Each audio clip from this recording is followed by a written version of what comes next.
আমানতের খেয়ানত মারাত্মক অপরাধ। মুসলমানদের একে অপরের বিশ্বস্ত হতে হবে।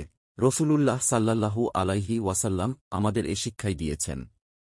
ইসলাম সত্যের ওপর প্রতিষ্ঠিত জীবন ব্যবস্থা। এ জীবন ব্যবস্থায় কোনোভাবেই অসত্য এবং অন্যায়ের স্থান থাকতে পারে না। একজন মানুষ অপর মানুষের সঙ্গে বিশ্বাসঘাতকতা বা প্রতারণামূলক আচরণ করবে না, এটি ইসলামী সমাজের কাকসিক্ষত ও কাম্য বিষয়। পবিত্র কোরআনে এবং রসূলুল্লাহ সাল্লাল্লাহু আলাইহি ওয়াসাল্লাম এর হাদিসে এ বিষয়ে বারবার শিক্ষা দেওয়া হয়েছে। রসূলুল্লাহ সাল্লাল্লাহু আলাইহি ওয়াসাল্লাম বলেন, মহান আল্লাহ ঘোষণা করেছেন, যখন দুই পক্ষ মিলে যৌথ কোনো কাজ করে, আমি তখন তাদের সঙ্গে তৃতীয় পক্ষ হই, যে পর্যন্ত তারা পরস্পরের সঙ্গে খেয়ানত তথা বিশ্বাসঘাতকতা না করে। সুনানে আবু দাউদ, হাকেম। এ হাদিসে রসূল সাল্লাল্লাহু আলাইহি ওয়াসাল্লাম আরও বলেন, মানুষের চারিত্রিক গুণাবলীর মধ্য থেকে যে গুণটি সবচেয়ে আগে অদৃশ্য হয়ে যাবে তা হল আমানতদারি তথা বিশ্বস্ততা।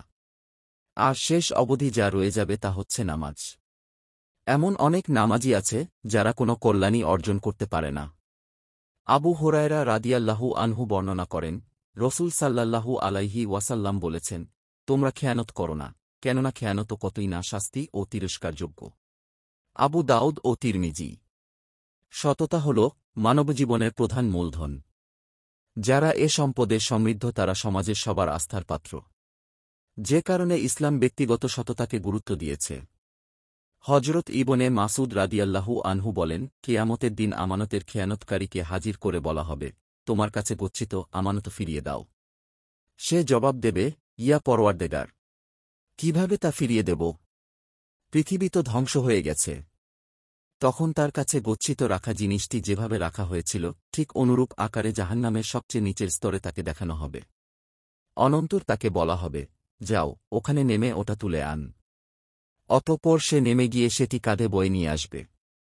তার কাছে জিনিসটির ওজন পৃথিবীর সব পর্বত অপেক্ষা বেশি মনে হবে। তার ধারণা হবে, তুলে আনলেই সে দোজখের আগুন থেকে নাজাত পাবে। কিন্তু সে যখন জাহান্নামের শেষ প্রান্তে চলে আসবে, অমনি উক্ত জিনিসটি নিয়ে পুনরায় জাহান্নামের সবচেয়ে নিচের স্তরে পড়ে যাবে।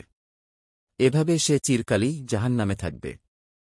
অনন্তর হজরত ইবনে মাসুদ রাদিয়াল্লাহু আনহু বলেন, নামাজ, অজু, গোসল, পরিমাপ ও পরিমাপের দাড়িপাল্লা সবই আমানতের শামিল, আর কারো রক্ষিত জিনিস সর্বাপেক্ষা বড় আমানত। প্রত্যেক মুসলমানকে পরস্পরের প্রতি যেমন বিশ্বস্ত হতে হবে তেমন আল্লাহ ও রসূল সাল্লাল্লাহু আলাইহি ওয়াসাল্লামের নির্দেশ পালনেও বিশ্বস্ততার পরিচয় দিতে হবে। পবিত্র কোরআনে মহান আল্লাহ ঘোষণা করেন, হে ঈমানদারগণ, তোমরা আল্লাহ ও তার রসূলের এবং জেনে শুনে নিজেদের পারস্পরিক আমানতের খেয়ানত করো না। সূরা আনফাল ২:৭। এ আয়াতের শানে নজুল সম্পর্কে ইমাম ওয়াহেদী রহমাতুল্লাহ আলাইহি বলেন, বিশিষ্ট সাহাবী হজরত আবু লুবাবা রহমাতুল্লাহ আলাইহি এর ব্যাপারে পবিত্র কোরআনের এ আয়াতটি অবতীর্ণ হয়।